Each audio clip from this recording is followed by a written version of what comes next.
ఈ రోజుల్లో చాలా మందిని మలబద్ధక సమస్య వేధిస్తోంది. ఈ సమస్యను తేలికగా తీసుకుంటే అనేక అనారోగ్య సమస్యలు తలెత్తే అవకాశం ఉంటుంది. మలబద్ధకం దీర్ఘకాలం ఉంటే కిడ్నీ సమస్యలు, జీర్ణ వ్యవస్థ సమస్యలు, పైల్స్, తలనొప్పి, గ్యాస్, ఆకలి లేకపోవడం, బలహీనత, వికారం, ముఖం మీద మొటిమలు, నల్ల మచ్చలు వంటి సమస్యలకు దారితీస్తుంది. అయితే ఆయుర్వేదంలో మలబద్ధకానికి కొన్ని సులభమైన పరిష్కారాలున్నాయి. మలబద్ధకానికి త్రిఫల చూర్ణం మంచి పరిష్కారం. దీనిని ఆమ్ల, తానికాయ, కరక్కాయ అనే 3 ఫలాలతో తయారు చేస్తారు.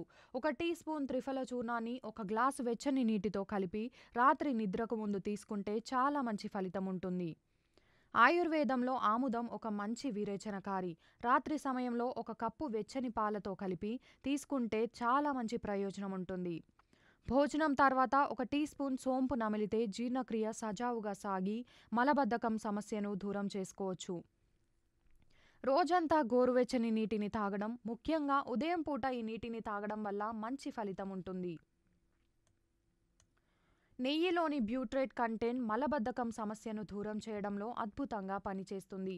ఇందులోని ఆయిలీ టెక్స్చర్ బౌల్ మూవ్మెంట్ను బ్రేక్ చేయడానికి సహాయపడుతుంది.